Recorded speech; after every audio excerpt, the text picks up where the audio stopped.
एक गांव में पारो नामक एक गरीब विधवा रहती थी। उसका एक पुत्र था। वह इतनी गरीब थी कि घर में 4 बर्तन भी ढंग के नहीं थे। लड़का अभी छोटा था। पारो ने बड़े प्यार से उसका नाम नसीब सिंह रखा था, मगर वह इतना बदनसीब था कि उसके पैदा होने के कुछ समय बाद ही एक बीमारी से उसके पिता की मृत्यु हो गई। पारो घरों में चौका बर्तन आदि करके उसे पाल रही थी। उसे पक्का विश्वास था कि नसीब सिंह बड़ा होकर उसके सारे संकट दूर कर देगा और उसका बुढ़ापा चैन से गुजरेगा। इसी आस में रात दिन मेहनत करके वह अपने बेटे को पाल रही थी। नसीब सिंह था तो छोटा, किंतु समझदार बहुत था। संयम और धीरज की उसमें कमी न थी। किसी भी बात को गहराई तक जानने की उसमें प्रबल उत्सुकता रहती थी। एक दिन उसने अपनी माँ से पूछा, माँ, हम इतने गरीब क्यों हैं? यह सब तो ईश्वर की मर्जी है बेटे। दुखी स्वर में पारो ने कहा, सब नसीब की बात है। मगर नसीब सिंह यह उत्तर पाकर संतुष्ट नहीं हुआ। वह बोला, ईश्वर की ऐसी मर्जी क्यों है? बेटा, यह तो ईश्वर ही जाने। अगर ईश्वर ही जाने तो ठीक है। मैं ईश्वर से ही पूछूंगा कि हम इतने गरीब क्यों हैं। बताओ माँ, बताओ कि ईश्वर कहाँ मिलेगा। पारो तो वैसे ही परेशान रहती थी, अतः उसकी बातों से उकता कर उसने कह दिया, वह जंगलों में रहता है, लेकिन तुम वहाँ ना जाना। लेकिन नसीब सिंह ने दिल ही दिल में उसी क्षण इरादा बना लिया कि वह ईश्वर को ढूंढेगा और पूछेगा कि आखिर हम इतने गरीब क्यों हैं। एक दिन वह जंगल की ओर चल दिया। जंगल घना और भयानक था। चलते चलते नसीब सिंह बुरी तरह थक गया, मगर भगवान की परछाई भी उसे दिखाई नहीं दी। अतः वह थक हार कर पत्थर की एक शिला पर जा बैठा और सोचने लगा कि भगवान तो यहाँ कहीं नहीं है। आखिर गरीबी दूर कैसे हो। तभी संयोगवश मृत्यु लोक का भ्रमण करते करते शिव पार्वती उधर ही आ निकले। उन्होंने बच्चे को वहाँ बैठे देखा तो उन्हें बड़ा अचरज हुआ कि यह अबोध बालक इस बीहड़ जंगल में बैठा क्या कर रहा है। भगवान शिव ने बालक से पूछा, तुम कौन हो बालक, और इस जंगल में बैठे क्या कर रहे हो? मैं ईश्वर को ढूंढ रहा हूँ। ईश्वर को? पार्वती चौंकी और पूछा, मगर क्यों? ईश्वर से तुम्हें क्या काम है? मैं उनसे पूछना चाहता हूँ कि हम इतने गरीब क्यों हैं। दूसरों की तरह हम पर भी भाग्य की कृपा क्यों नहीं है। निर्भीक सिंह ने निर्भीकता से उत्तर दिया। माँ पार्वती और भगवान से उस बच्चे का साहस देखकर बहुत प्रसन्न हुए। माँ पार्वती तो करुणा की सागर हैं। उन्हें उस बच्चे पर बड़ी दया आई और भगवान शिव से मुखातिब होकर बोली, प्रभु, इस बालक का कुछ कीजिए। हम कुछ नहीं कर सकते पार्वती, क्योंकि इसके भाग्य में यही सब लिखा है। भाग्य देवता के लेख के अनुसार इसे ऐसा ही जीवन भोगना है। नहीं नहीं स्वामी, आपको कुछ करना ही होगा। माँ पार्वती हट करने लगी। जिद ना करो पार्वती, यदि हम उसे कुछ दे भी देंगे तो वह इसके पास नहीं रुकेगा। इसे वैसा ही जीवन जीने दो जैसा भाग्य देव चाहते हैं। नहीं प्रभु, इसकी गरीबी दूर करने के लिए आपको इस पर कृपा करनी होगी। जब माँ पार्वती जिद करने लगी तो भगवान भोले शंकर ने बच्चे को एक हार दे दिया। हार पाकर नसीब सिंह बहुत प्रसन्न हुआ और खुशी खुशी अपने घर को चल दिया। माँ पार्वती संतुष्ट थी कि उन्होंने एक अबोध बालक की मदद की और अब उसके दिन सुख से कटेंगे। लेकिन त्रिकालदर्शी भोले बाबा जानते थे कि यह हार उसके पास रहेगा ही नहीं। चलते चलते नसीब सिंह के पेट में अचानक दर्द उठा और वह शौच के लिए इधर उधर देखने लगा। उसने भगवान शिव का दिया हार पत्थर की एक शिला पर रख दिया और झाड़ियों के पीछे चला गया। तभी एक चील कहीं से उड़ती हुई आई और उस हार को उठाकर उड़ गई। अरे मेरा हार। सब कुछ भूलकर लड़का चील के पीछे भागा, मगर कब तक वह चील का पीछा करता, कैसे पकड़ता उसे। एक आध बार पत्थर उठाकर उसने चील को मारने की कोशिश की, किंतु चील अधिक ऊंचाई पर थी। कुछ ही पलों में चील उसकी नज़रों से ओझल हो गई तो वह बड़ा दुखी हुआ और रोते रोते अपने घर की ओर चल दिया। घर पहुंचकर उसने माँ को सारी बात बताई, मगर पारो को उसकी बात पर बिल्कुल भी विश्वास नहीं हुआ। हाँ, उसकी बात सुनकर थोड़ी सी उदास अवश्य हो गई, लेकिन नसीब सिंह माँ की उदासीनता देखकर हतोत्साहित नहीं हुआ। उसने मन ही मन निर्णय लिया कि वह कल फिर वहीं जाएगा और भगवान शिव पार्वती को अपनी विपदा सुनाएगा। उसका विश्वास था कि भगवान शिव उस धूर्त चील को अवश्य ही दंड देंगे। भगवान शिव ने पार्वती से कहा, देखो उसके पास कल वाला हार नहीं रहा, उसे एक चील ले उड़ी है और दूसरा हार पाने व उस चील को दंड दिलवाने की इच्छा लिए वह लड़का आज फिर आया है। पार्वती देवी ने फिर भगवान शिव से प्रार्थना की, आप चाहे चील को दंड दे या ना दे, किंतु इस लड़के की सहायता करके इसकी निर्धनता दूर करें।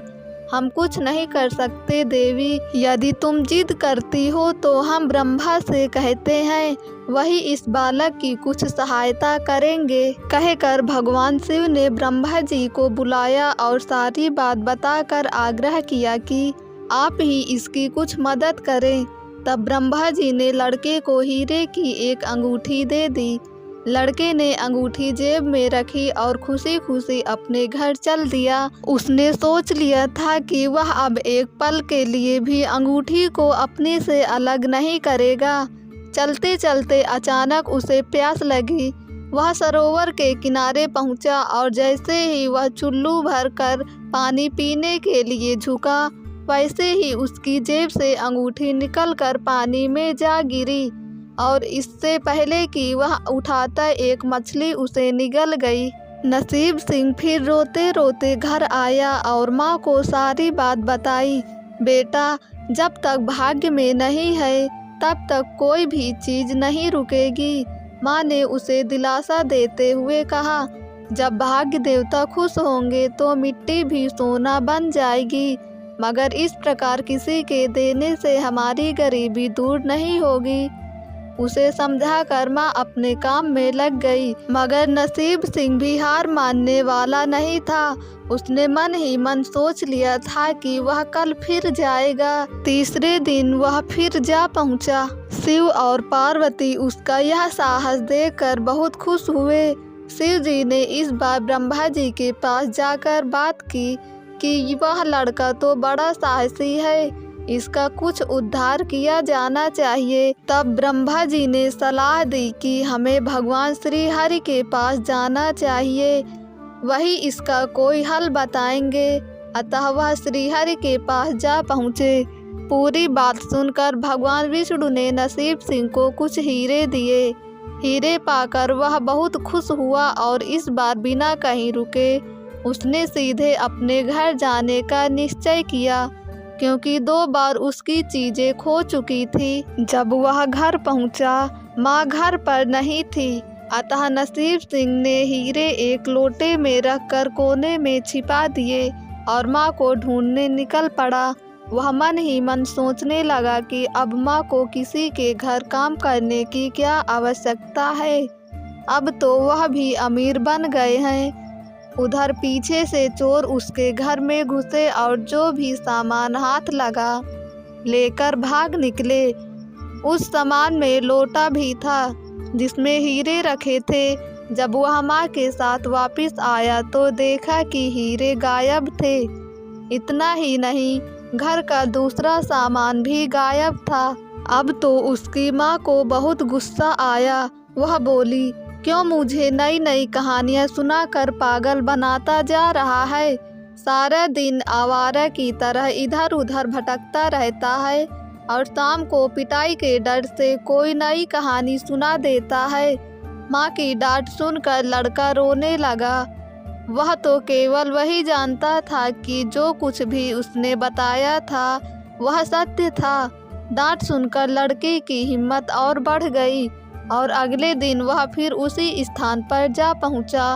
भगवान भोले शंकर सोचने लगे कि इस पर इतनी मुसीबतें पड़ी, लेकिन इसने हिम्मत नहीं हारी। इससे वह बहुत प्रसन्न हुए और भाग्य देवी के पास जाकर बोले, यह लड़का बहुत ही साहसी, हिम्मती और धीरज वाला है। ऐसा व्यक्ति अभागा नहीं हो सकता, इसे कुछ दे दो।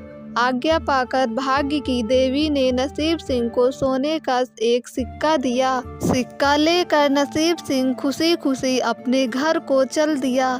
जब उसने घर जाकर वह सिक्का अपनी माँ को दिया तो उसकी माँ बहुत खुश हुई। अब क्योंकि उन पर भाग्य देवी की कृपा हो गई थी, अतः सारे काम ही अपने आप शुभ होने लगे। दूसरे दिन ही एक मछली वाला उसके गांव में मछली बेचने आया तो लड़के ने वही सिक्का देकर मछली खरीद ली। उसकी माँ ने मछली का पेट चीरा तो वह अंगूठी निकली जो ब्रह्मदेव ने उसे दी थी और जो उसकी जेब से तालाब में गिर गई थी। माँ ने अंगूठी संभाल कर रख ली और नसीब सिंह से बोली, जा बेटा जंगल से थोड़ी लकड़ियाँ ले आ, आज घर में ईंधन बिल्कुल नहीं है। लड़का कुल्हाड़ी लेकर जंगल की ओर चल दिया। वहां जाकर जिस पेड़ पर लकड़ी काटने के लिए चढ़ा, वहां उसी चील का घोंसला था जो उसका हार उठा कर ले गई थी। लड़के ने देखा कि चील कहीं आसपास नहीं थी। नसीब सिंह ने अपना हार उठा लिया और जो भी थोड़ी बहुत लकड़ियां पेड़ के आसपास पड़ी थी वही उठाकर घर की ओर चल दिया। माँ हार पाकर बहुत खुश हुई। अब तो देखते ही देखते उनके दिन बदल गए। घर में किसी चीज का अभाव नहीं रहा। फिर ईश्वर की कुछ ऐसी करनी हुई कि जो चोर उसके घर से हीरे चुरा कर ले गए थे, उन्हें सपने में महादेव ने चेतावनी दी कि जो हीरे उस लड़के के घर से चुरा कर लाए थे वो तुरंत वापिस कर दो, वरना तुम्हारा सर्वनाश कर दूंगा। चोर उसी दिन हीरे उसके घर पर दे गए और अपनी गलती के लिए माफ़ी भी मांगी। इस प्रकार उस अभागे का भाग्य चमक उठा। अब उसके घर में किसी चीज की कमी ना थी और उनकी गरीबी सदा के लिए समाप्त हो गई। दोस्तों, अगर आपको ये कहानी पसंद आई हो तो हमारे YouTube चैनल को सब्सक्राइब करके बेल आइकन को क्लिक कर दें ताकि वीडियो का नोटिफिकेशन सबसे पहले आप तक पहुँचे।